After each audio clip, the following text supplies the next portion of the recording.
Hey, what's up, guys? Spencer Rhodes here. This is my review of The Walking Dead, issue 182.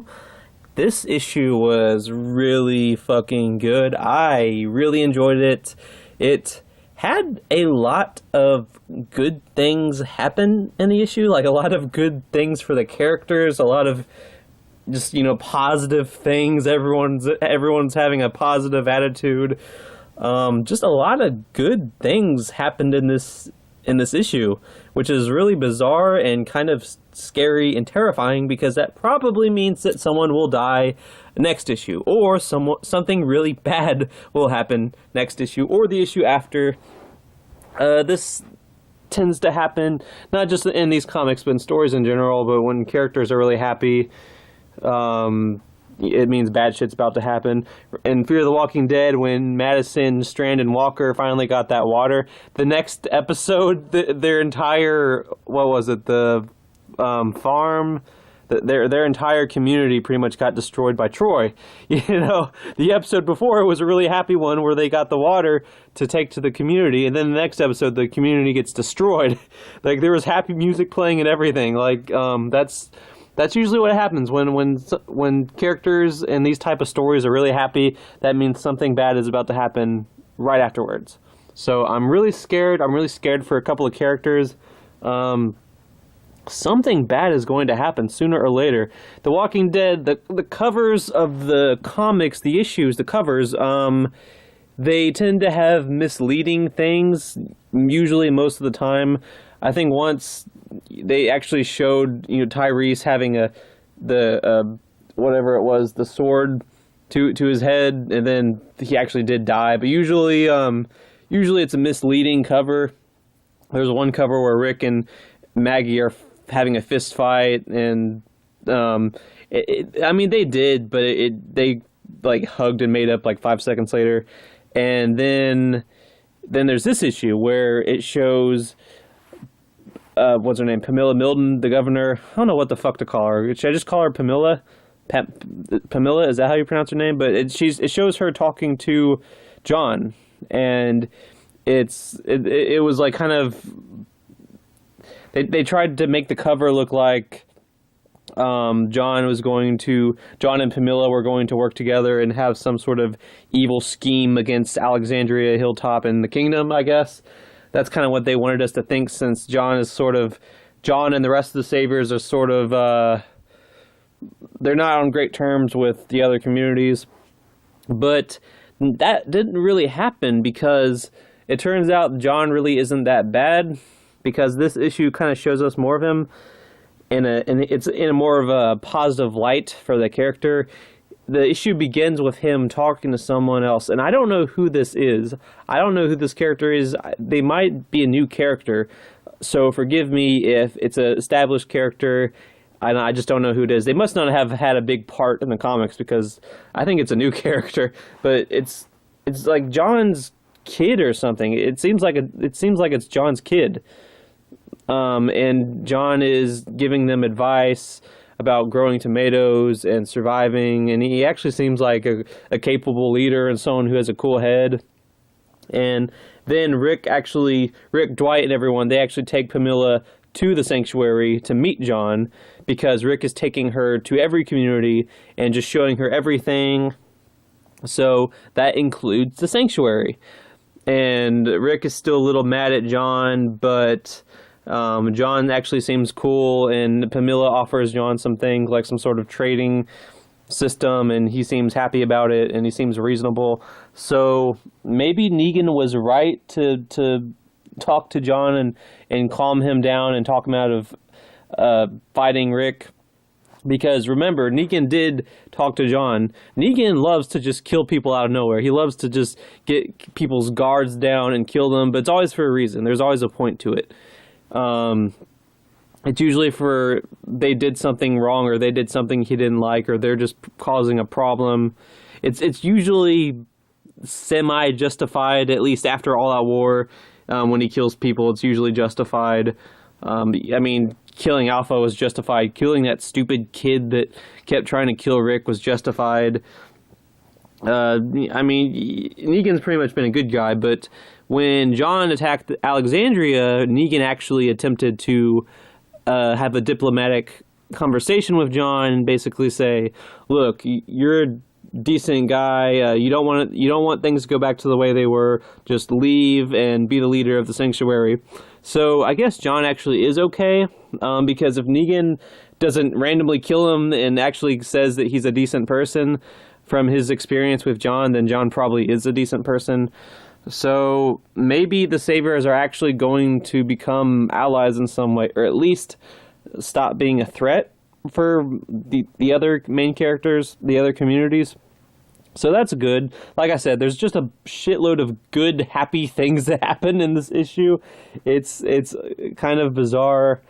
And another thing that happens is Rick and Dwight finally, fucking finally make amends. I think Dwight has attempted to make amends with Rick the last couple of issues, but Rick was still mad at Dwight, and I was like, oh shit, now Rick is mad at Dwight. But finally Rick apologized to Dwight, and Dwight said, no, it's okay, I'm sorry. When Negan did a bunch of shit, I blamed myself. When Sherry did a bunch of shit, I blamed you. I'm always blaming the wrong people. There's just something wrong with me, and Dwight has had some good character development. I'm hoping this is not the end of his story, because I'm a little worried about that. If you've watched any of my videos before, you might know that Dwight is my favorite character in the comics, and I am completely and utterly against his story ever being over and him ever dying. He's just such a badass. I liked Dwight before it was cool.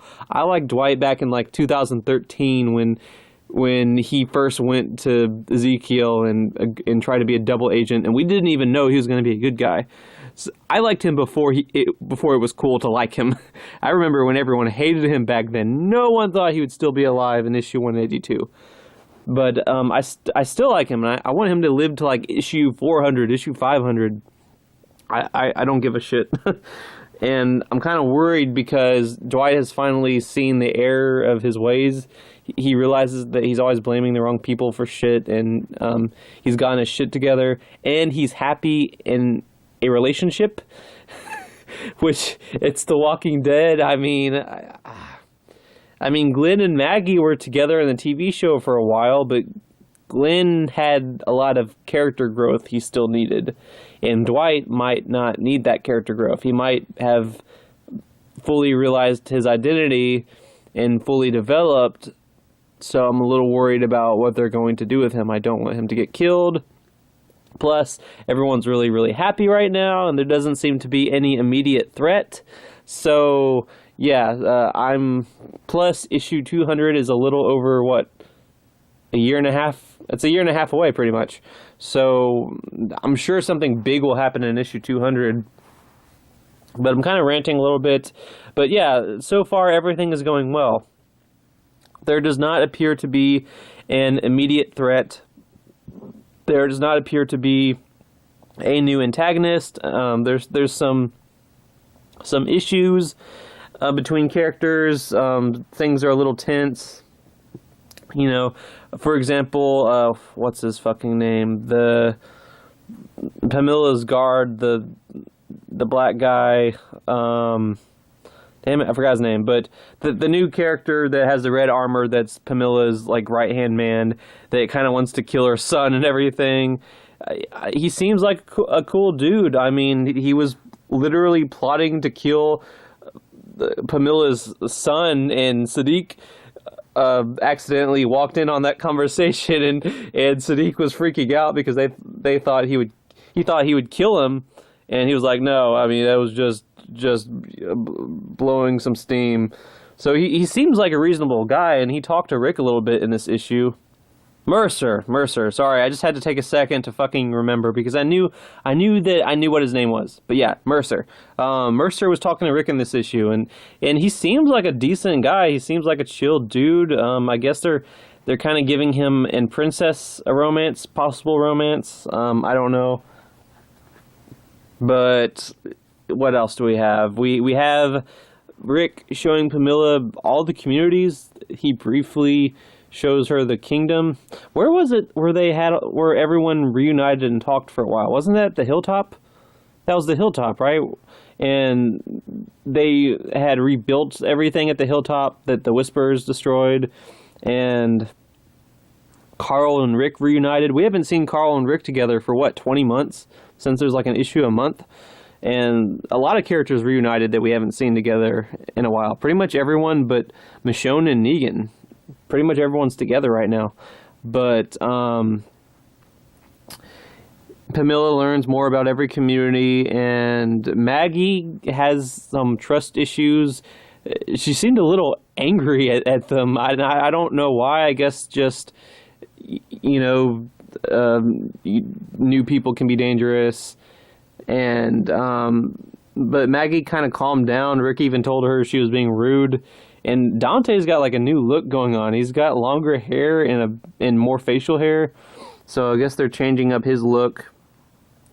And I guess Dante and Maggie are in possibly like a real romantic relationship. Maybe it's more than sexual, because they're always seen together and everything. So that's pretty cool.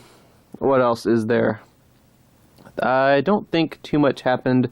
Dwight, the group split up. Dwight and Laura and Rick and a few other characters, I think, are actually going with Pamela to her place, the Commonwealth. And so they're going to go there. Oh, and apparently Rick's leg is getting a little bit better, because, and this was something that Ronnie Hayes talked about, I think years ago.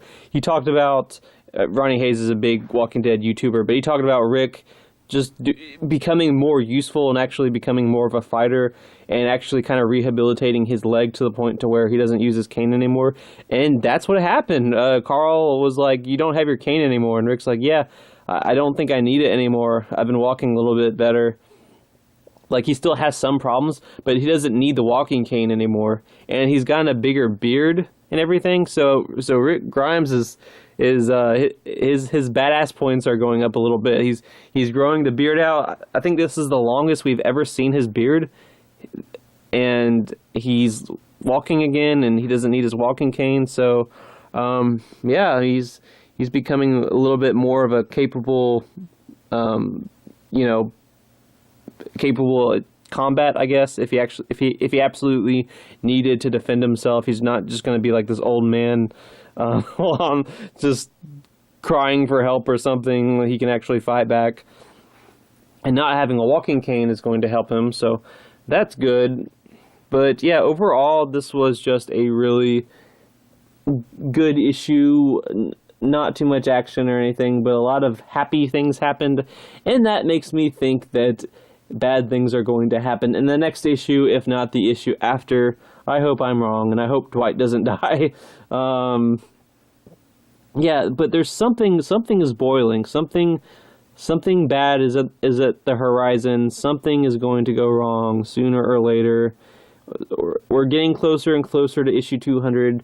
I'm sure issue 200 will be this big issue where this really big thing happens. Remember what happened in issue 100. So people are going to be expecting something that's as good as that. Maybe not as violent, maybe not even involving a character dying, but something as good as what happened in issue 100. And that, I don't know why I'm talking about that, because that's 18 issues away. But this was a good issue. Like I said, something is going to go wrong sooner or later, and I can't quite figure out what it is. I think it has to do with Mercer and Pamela, because if Pamela knew that Mercer was like wanting to kill her son, I mean, yeah, that can cause some really big problems. Maybe there's a new villain that we haven't seen yet. Maybe something with Negan, because we still haven't seen Negan. We still don't know what Negan's up to. So I think the longer we go without seeing Negan again, the bigger the event will be when we do see him again. So yeah, this was, things are pretty exciting. I still think the comics are at the top of their game. Literally, I don't think they've ever been this good. I think once All Out War was good, but once A New Beginning started, the comics have just been great. Just great quality, great writing. I think the time jump really did the story and Robert Kirkman some good, because once he did the time jump, he really had to do the whole people actually knowing how to live in this world, in this planet full of zombies, 5 years, whatever, 4, 5, 6 years into the apocalypse, people that are alive know how to live. So pretty much everyone is a badass. And that's really interesting. And everyone is practical and strategic. When the Whisperers fought against Alexandria and Hilltop and everyone, there was a lot of strategy involved on the good guys' part and on the bad guys' part in a way. But there was just a lot of strategy. The way that they're treating zombies like cattle, basically, just having to control them, move them here, move them there. Let's counteract them. Dwight's whole thing with his militia, I think that might be Dwight's saving grace. The fact that he's sort of this military commander. Even though Rick's the leader of Alexandria, Dwight's kind of the military leader of the militia, and that makes him very important, sort of like how Eugene is very important in this new world. Dwight is kind of really important, so that might be what keeps both those characters alive for a while. Who knows? But I like that. I like how there's all the strategy and these characters surviving in realistic ways. And, we're way past oh my God, these horrible monsters. Everyone is literally just living. The zombies aren't even that scary. What's scary is getting bitten or getting killed. That's what's these new survivors, all these characters that are still alive are up against, because they've all been alive 5 or 6 years in this world. And that's just really interesting. And I think Robert Kirkman has done a really good job of writing that. And Charlie Adlard he's had a lot of fun drawing it, I think. I think he even said that in an interview. Just this whole new world, ever since the time jump, I think it's just been really interesting. And I'm going to stop ranting about it. But yeah, I really like this issue. I think the comics are doing great. And I can't wait to see what the new big bad is, whether it's a character, an event, something that happens, a mistake that someone makes. Who knows? Maybe the zombies themselves become a big problem again. If there's 5,000 people in the Commonwealth or whatever, if there's a way to kill like 200 of them, turn them into walkers, have them attack the rest of the Commonwealth, before you know it, you might have these 5,000 people, and half of them are walkers, half of them are bidden. I mean, that would just be an absolute catastrophe. And I mean, that whole thing happening, that whole thing being dealt with, all the deaths, all the destruction, all the rebuilding and trying to find hope again, that could keep the story that right there could keep the story going until issue 300 easily. That event, that sort of thing going wrong. I kind of don't want to see it because it would almost be too depressing, but it would be sort of a way to say, hey, don't put 5,000 people together. And I don't know that they do, but, like I said, I don't know what the new problem is going to be. It will present itself. There's probably been some hints of what the new big problem is going to be. I'm going to reread the last few issues because there just hasn't been much other than maybe Mercer wanting to kill Pamila's son and some characters kind of not liking each other. Rick and Dwight have made amends, so that's not one of the things I'm worried about. So I don't know. Maybe Lydia. I mean, where the fuck has Lydia been? I think, aren't she and Carl still together? So I don't know. Maybe she's just still licking his eyeball or something. Maybe that's what she's busy doing. Anyway, that's my review. Let me know what you think in the comments below. Don't be shy. Hit that like and subscribe. I'm not going anywhere. I make 1 to 2 Walking Dead videos per day, so please hit that subscribe button. And I am Spencer Rhodes, and I will see you guys later. Bye.